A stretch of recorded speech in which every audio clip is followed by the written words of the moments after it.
요즘 우리가 살펴보고 있는 말씀은요, 예수님께서 십자가를 지시기 하루 전에 있었던 마가의 다락방에 있었던 일련의 사건들인데요. 마가의 다락방에서 있었던 여러 가지 사건들 가운데 첫 번째 사건이 무엇인지 아십니까?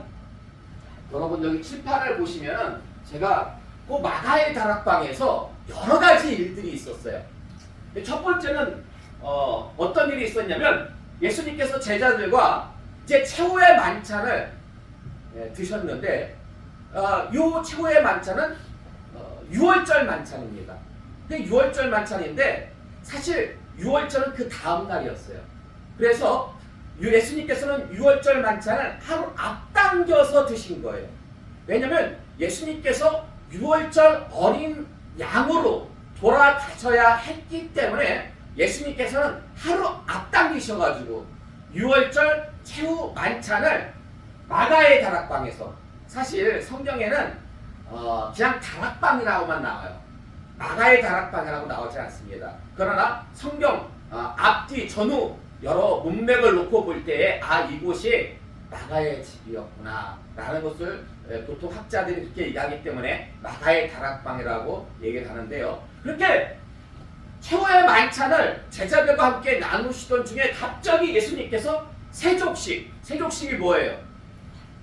제자들의 발을 갖다가 씻어주시는 거예요. 허리를 갖다가 수건을 허리에다가 동이시고 세숫대야 같은 데다가 물을 떠가지고 제자들의 발을 다 일일이 씻겨주시는 거예요. 근데 왜 갑자기 예수님께서 식사하시기 전도 아니고 식사하시던 도중에 세족식을 하신 이유가 뭘까요?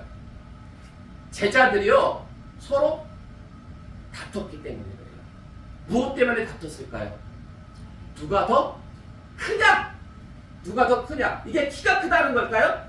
키가 크다는 게 아니라 제자들은 이때까지만 해도 참 예수님이 이 땅에 오신 목적을 제대로 이해를 못했어요. 그래서 예수님께서 이 세상의 왕이 되시면,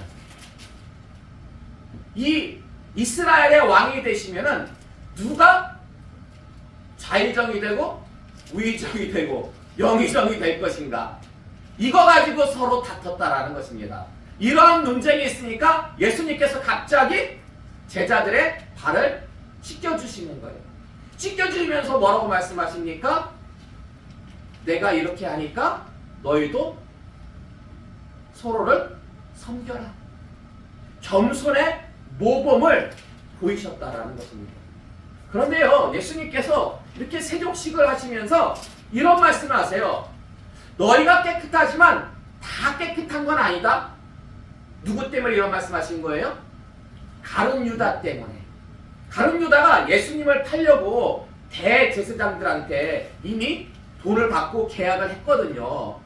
그렇기 때문에 예수님께서 이 말씀을 하신 것은 가룟 유다에게 빨리 회개하라고 여러 번에 걸쳐가지고 이렇게 예수님께서 말씀하시지만 끝까지 가룟 유다는 예수님의 말씀을 외면해요. 그리고 마지막으로 예수님께서 떡을 떼가지고 이제 가룟 유다에게 주니까 그때에 기다렸다는 듯이 누가? 마귀 사탄이 가룟 유다 속으로 들어갑니다. 이제 더 이상 가룟 유다 안에 마귀란 놈이 들어가지고 완전히 장악하는 바람에 더 이상 회개의 여지가 없어요. 그래서 예수님께서 그럽니다. 가룟 유다한테 너가 할 일을 속히 하라. 그러니까 가룟 유다가 그 대제사장들 일행에게 예수님을 넘기라고 밖으로 나가요. 밖으로 나간 후에 예수님께서 남은 제자들에게 주신 것이 있는데 그게 뭐냐면 성찬식 규례예요. 빵과 포도주를 이렇게 나눠주시면서 이것은 내 몸과 피다. 그러니까 너희가 이걸 가지고 나를 기념하라. 그렇게 성찬식 규례를 주시는데 사실 요한복음, 우리가 지금 요한복음의 말씀을 살펴보고 있는데 요한복음의 말씀에는 이 성찬식 규례가 안 나와요. 다른 복음서에는 나오는데, 그래서 요 성찬식 규례는 나중에 나중에 기회 될 때 따로 말씀을 드리도록 하겠습니다. 이제 예수님께서 마지막 고별 설교를 하세요. 다락방 광화라고도 하고요. 마지막 이제 고별 설교를 제자들에게 주시는데, 그때 초두에 베드로가 예수님을 3번 부인할 것을 말씀하십니다. 초두에. 근데 그거는 우리가 다음 시간에 순서상 다음 시간에 살펴보도록 하겠고요. 이제 오늘 본문의 말씀은요, 예수님께서 주신 새 계명이에요. 이게 고별 설교의 핵심이에요. 근본 사상이에요. 그리고 계속해서 고별 설교를 말씀하시면서 강조하시는 말씀이에요.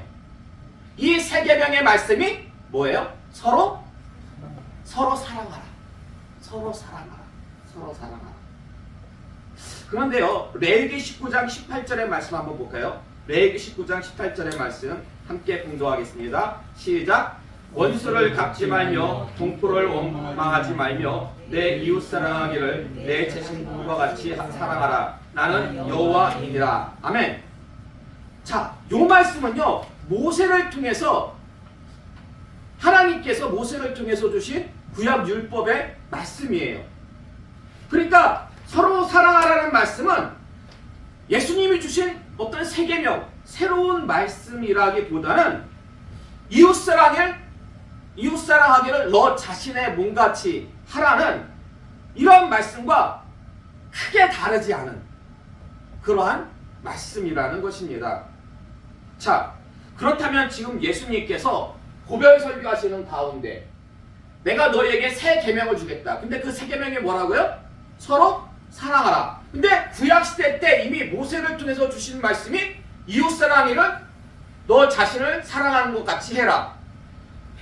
자, 이 말씀하고 크게 다르지 않는데, 그렇다면은 지금 다락방 강화의 문을 여는 말씀, 서로 사랑하라는 새 계명은 정말로 새 계명일까요? 아니면 전에 주어진 계명이라고 봐야 할까요?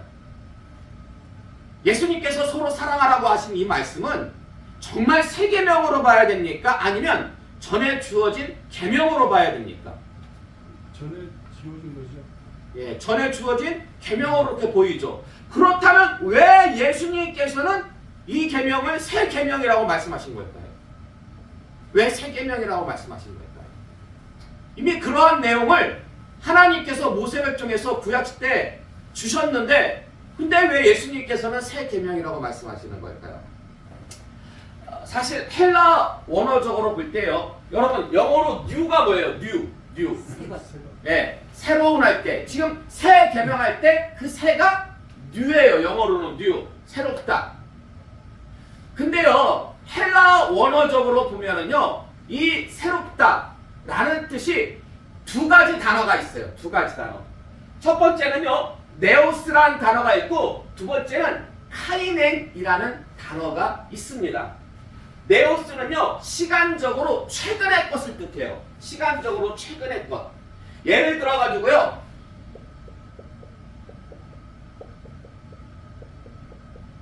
이제 여러분이 9시 뉴스를 딱 틀었어요. 근데 그 뉴스에서 어떤 뉴스가 나오냐면은 새로운 행성이 발견됐습니다 라고 그렇게 아나운서가, 이제 기자가 보도를 하는 거예요. 근데 여러분 보세요. 지금 새 행성이 발견이 됐는데, 그러면 발견되기 전까지는 그 행성이 없었던 겁니까? 아니죠. 예, 그 전부터 계속 있었는데 그 전에는 몰랐던 거죠. 발견되지 않아가지고 몰랐던 거죠. 그래가지고 이거는 전부터 있었지만은 알게 된 것은 언제예요? 최근에 알게 된 거잖아요. 알게 된 것은 최근에 알게 된 거. 자, 그리고 카이넨은요, 질적으로 새로운 것이에요. 질적으로 새로운 것. 뉴스를 보려고 딱 틀었는데 거기에 광고가 나와요. 광고가 아직 시작하기 전에. 근데 무슨 광고를 하냐면은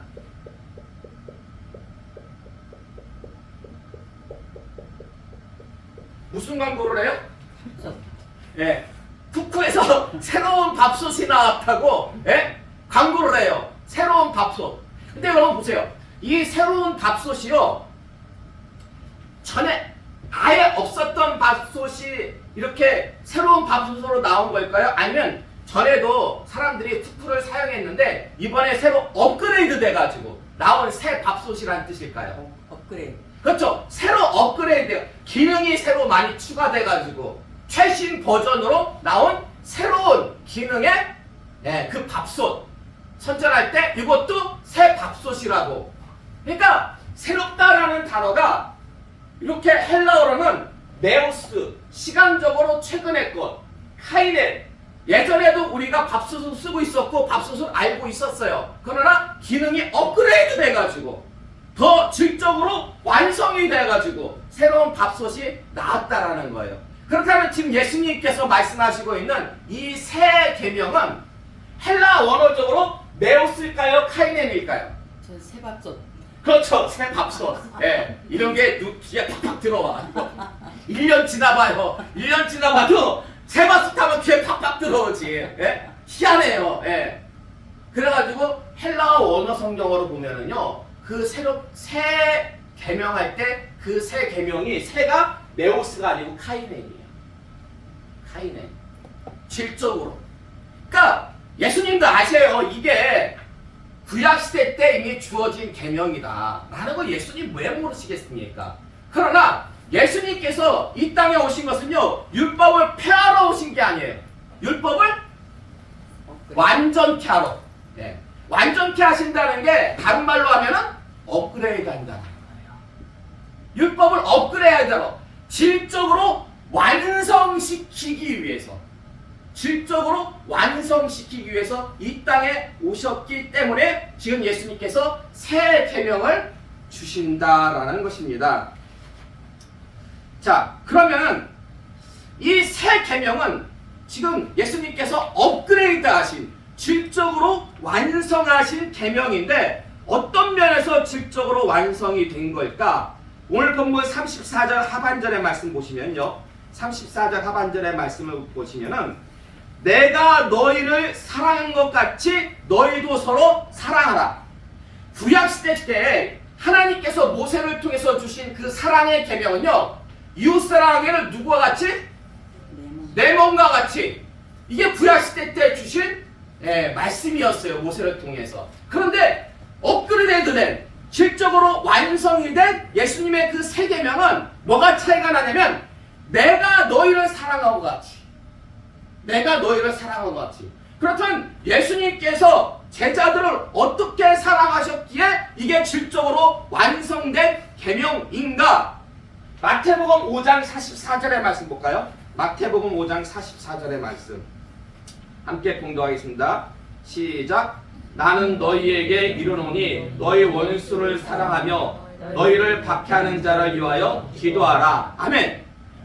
자, 예수님께서 주신 질적으로 완성이 된 업그레이드된 그 사랑 어떤 사랑입니까? 누구까지 사랑해요? 원수까지. 원수까지. 자, 그리고 요한복음 13장 1절의 말씀 볼까요? 요한복음 13장 1절의 말씀 함께 공독합니다. 시작. 6월절 전에 예수께서 자기가 세상을 떠나 아버지께로 돌아가실 때가 이룬 줄 아시고 세상에 있는 자기 사람들을 사랑하실 때 끝까지 사랑하십니다. 아멘. 자, 예수님께서는 어떻게 사랑하셨어요? 끝까지 중간에 포기하지 않으세요. 예수님은 끝까지 사랑하셨어요. 자, 그리고 요한복음 15장 13절의 말씀 볼까요? 요한복음 15장 13절의 말씀 함께 공독하겠습니다. 시작. 사람이 친구를 위하여 자기 목숨을 버리면 이보다 더 큰 사랑이 없나니. 아멘. 자, 예수님의 사랑은 어떤 사랑이었어요? 목숨을 친구. 친구를 위해서 자기 목숨을 버리는 사랑.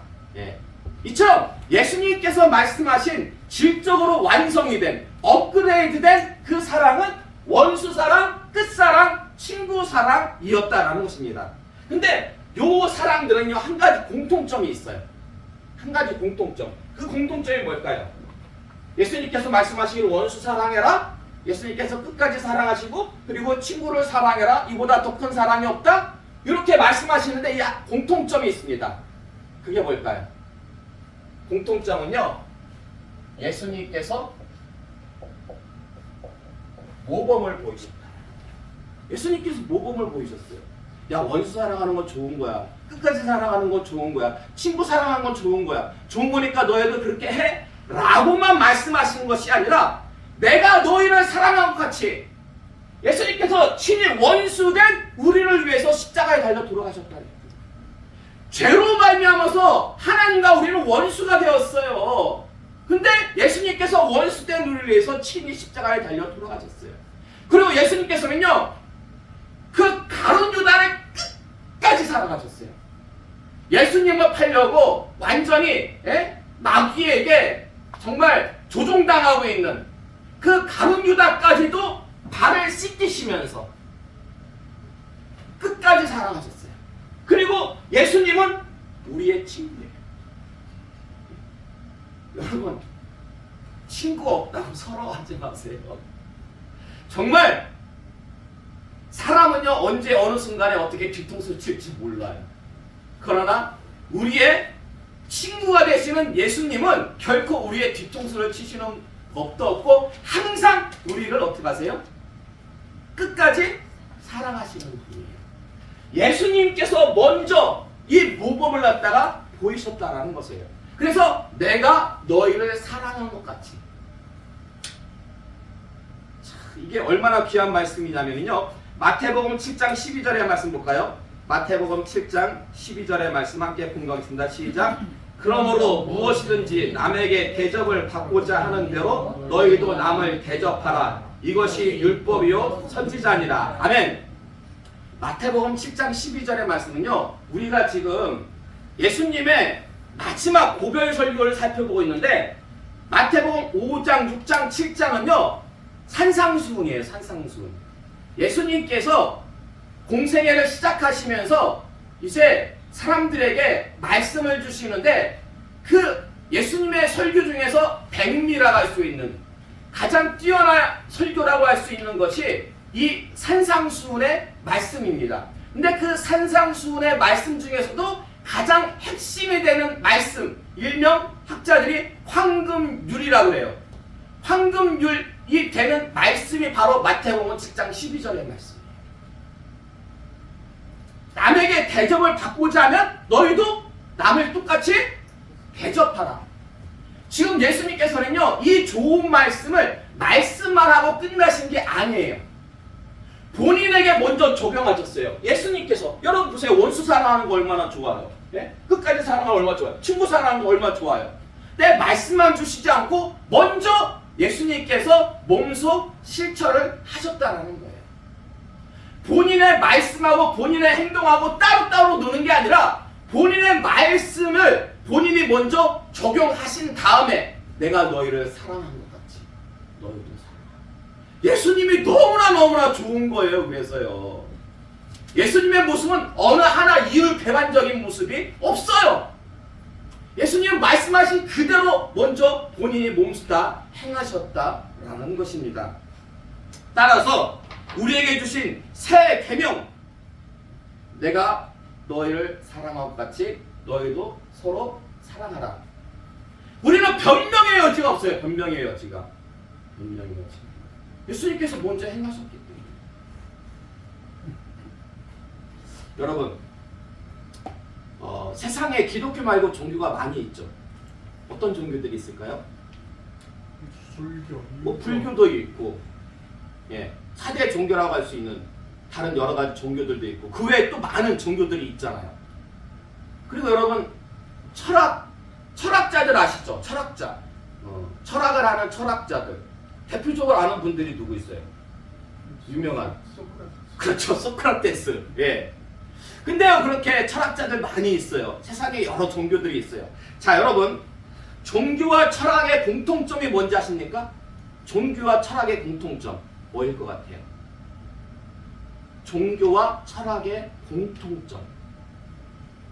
종교와 철학의 공통점은요, 진리를 추구한다는 거예요. 진리. 근데 왜 종교와 철학이 진리를 추구하는지 아십니까? 왜 종교와 철학이 진리를 추구하는지 아세요? 전도서 3장 11절의 말씀 볼까요? 전도서 3장 11절의 말씀 함께 공독하겠습니다. 시작. 하나님이 모든 것을 지으시되 때를 따라 아름답게 하셨고 또 사람들에게는 영원을 사모하는 마음을 주셨느니라. 그러나 하나님이 하시는 일의 시종을 사람으로 측량할 수 없게 하셨도다. 아멘. 거기 답이 나와 있어요. 종교와 철학이 왜 진리를 추구하는지 거기에 나와 있어요. 답이 뭐예요? 하나님께서 사람들에게 어떤 마음을 주셨어요? 영혼을 사모하는 마음. 영원을 사모하는 마음. 영원을 사모하는 마음을 주셨기 때문입니다. 그래서 과연 영원한 것이 무엇일까? 여러분, 진리가 무엇일까에 대한 해답을 찾고자 수많은 사람들이 종교 안에서 또한 철학을 통해서 엄청나게 돌을 닦고 고행을 하고 연구를 합니다. 근데 여러분, 진리라는 것이 중간에 이렇게 바뀌게 되면 그걸 진리라고 말할 수 있을까요? 그건 진리라고 말하기 좀 힘들죠. 진리가 왔다 갔다 하는 게 아니잖아요. 진리는 불변하고 영원해야 되는 거잖아요. 이 정도까지는 알아요. 그러니까 진리가 확실히 무엇이다라고 세상 사람들이 딱 말은 못해도 그냥 막연하게나마 사람들이 진리는 불변하는 거야. 진리는 영원한 거야. 요 정도까지는 알아요. 근데 왜 그걸 아냐면요, 하나님께서 영원을 사모하는 마음을 주셨기 때문이에요. 그래서요, 이 영원한 것, 영원한 것이 진리구나. 그렇지, 이 영원한 것이 종교에서는요, 어떤 형식으로 드러나는지 아십니까? 영원한 것. 우리 기독교 말고 다른 종교에서도, 예를 들어서 불교에서 영원한 것을 얘기하려고 무엇을 얘기하는 것 같아요? 불교에서 영원한 것을 얘기하라고 무엇을 말할까요? 이 세상에서는요, 보면은 이 세상 안에는 그들이 살아보니까 영원한 게 없네? 근데 영원한 게 그러면 이 세상에 없으면 어느 세상에 있을까? 내세. 그래서 불교에도 뭐가 있어요? 극락이 있고 불교에도 지옥이 있는 거예요. 그 불교, 그 다른 종교에도 보면은요, 웬만한 종교들은 다, 이슬람교도요, 다 천국이 있고 지옥이 있고 다 있어요. 네, 내세가 있어요. 근데 그렇게 내세가 있는 이유가 뭐냐면은 영원한 것을 이 세상 안에서는 찾을 수가 없기 때문에, 그럼 이 세상에 없으면은 내세에는, 죽은 다음에는 영원한 것이 있겠구나. 그래서 종교 안에서 내세를 얘기하는 겁니다. 그럼 철학에서 영원한 것을 얘기하는 그 형식이 뭔지 아십니까? 그 내용이 뭔지 아세요? 철학에서는요, 제가 철학을 공부했거든요. 철학에서는 그걸 뭐라고 하냐면요, 지혜라고 해요. 지혜. 철학에서는요, 영원한 것을, 영원한 진리를 지혜라고 합니다. 그래서 철학을 필라소피라고 그러거든요. 철학하는 사람을 필라소피아라고 해요. 근데 그게 어떤 뜻이냐면은 지혜를 찾는다는 뜻이에요. 지혜를 찾는 사람. 그렇기 때문에 이 영원한 것을 왜 찾냐면 하나님께서 사람들 마음 가운데 영혼을 사모하는 마음을 주셨기 때문에 사람들이 기독교는 아니더라도 다른 종교라든지 또한 세상 철학을 통해서 영원한 것을 찾다 보니까 영원한 것이 이 세상에 없으니까 그러면 내세를 얘기하고, 그리고 철학자들은 지혜를 얘기한다라는 거예요. 영원한 것. 근데 보세요. 누가복음 10장 25절에서 28절의 말씀 볼까요? 누가복음 10장 25절에서 28절의 말씀 함께 공독하겠습니다. 시작. 어떤 율법교사가 일어나 예수를 시험하여 이르되 선생님, 내가 무엇을 하여야 영생을 얻으리이까? 예수께서 이르시되 율법에 무엇이라 기록되었으며 내가 어떻게 읽느냐? 대답하여 이르되 내 마음을 다하며 목숨을 다하며 힘을 다하며 뜻을 다하여 주 너의 하나님을 사랑하고 또한 내 이웃을 내 자신같이 사랑하라 하였나이다. 예수께서 이르시되 내 대답이 옳도다. 이를 행하라. 그러면 살리라 하시니. 아멘. 자, 지금 누가복음 10장 25절 이하의 말씀을 보니까요, 어떤 율법 교사가 예수님께 묻습니다. 뭐라고 묻냐면요, 내가 무엇을 해야지 영생을 얻습니까? 영생이 뭐예요? 영생, 영원한 생명. 이게 율법 교사가 왜 예수님께 영생을 물어봤을까요? 하나님께서 그 마음에, 모든 사람들 마음에 무엇을 주셨다고요? 영원을 사모하는 마음을 주셨잖아요. 그러니까 지금 율법사가 예수님께 묻는 거예요. 내가 어떻게 해야지 영생을 얻을 수가 있습니까? 영원한 생명, 영원한 것을, 내가 영원한 것을 어떻게 해야지 얻을 수가 있습니까? 그때 예수님께서 뭐라고 대답해요? 하나님을 사랑하고 이웃을 사랑하라. 사랑에 대해서 말씀하세요. 사랑에 대해서. 예. 자, 그리고 요한일서 4장 7절에서 8절의 말씀 볼까요? 요한일서 4장 7절에서 8절의 말씀 함께 공독하겠습니다. 시작. 사랑하는 자들아, 우리가 서로 사랑하자. 사랑은 하나님께 속한 것이니 사랑하는 자마다 하나님으로부터 나서 하나님을 알고 사랑하지 아니하는 자는 하나님을 알지 못하나니 이는 하나님이 사랑이래요. 하나님이 사랑이래요. 자, 말씀을 좀 정리를 해볼까요? 자, 여러분, 진리가 뭐라고요? 진리가 뭐예요? 우리가 계속 지금 영혼을 사랑하는. 영원한 거, 진리. 근데 그것을 우리 기독교적으로 표현하면은 지금 율법사가 물어본 것처럼 영생이죠, 진리. 왜냐면 영생도 영원한 거잖아요. 예, 영생, 진리는 영생이에요. 근데 이 영생을 어떻게 얻습니까? 그러니까 예수님께서 뭐라고 대답하세요? 사랑하라. 근데 요한일서의 말씀을 보니까 하나님은 무엇이라? 사랑이시라. 하나님은 사랑이시라. 이렇게 되는 거예요. 따라서 기독교의 진리는 곧 하나님이에요. 기독교의 진리는 하나님이고, 그 하나님께, 하나님은 하늘에 계시잖아요. 성부 하나님께서는. 우리가 그 하나님께 가려면은, 우리가 영생을 얻으려면은 예수님께서 주신 그 세 계명, 서로 사랑해야 돼요.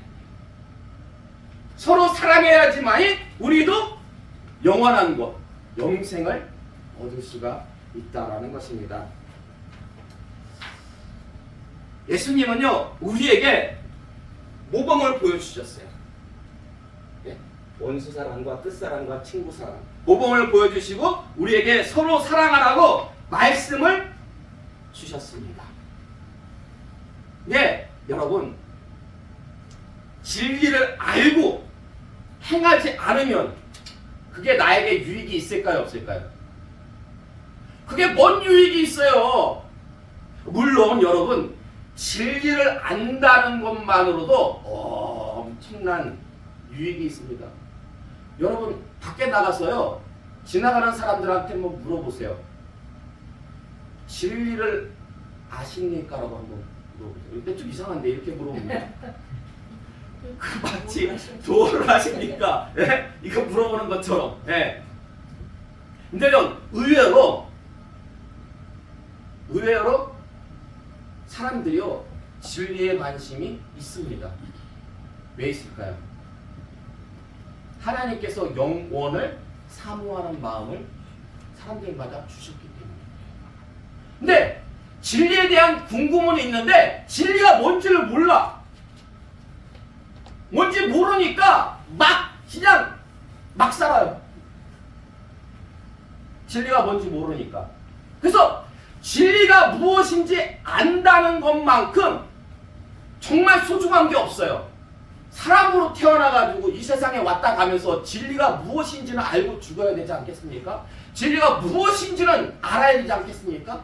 사람하고 짐승하고 틀린 게 뭡니까? 똑같이 먹고 싸고 거기에서만 그친다면은 짐승하고 다를 바가 없잖아요. 사람은요 진리를 추구하는 존재예요. 하나님께서 그렇게 만드셨어요. 왜냐면 그 마음에 영원을 사모하는 마음을 주셨기 때문에 사람은요 진리를 추구하면서 살아야 돼요. 그게 없다면요 그건 짐승하고 다를 바가 없다라는 거예요. 근데 우리는 오늘 말씀을 통해서 진리가 무엇인지 알았어요. 근데 알았음에도 불구하고 거기서 그친다라는 것은요 엄청나게 그거는 불행한 거예요. 그렇기 때문에 우리가 진리를 알았으면 이제 어떻게 해야 됩니까? 진리를 행해야 되죠. 그 진리를 어떻게 행해요? 서로 사랑함으로. 근데 어떻게 사랑해요? 원수까지도 사랑하고 끝까지 사랑하고. 예.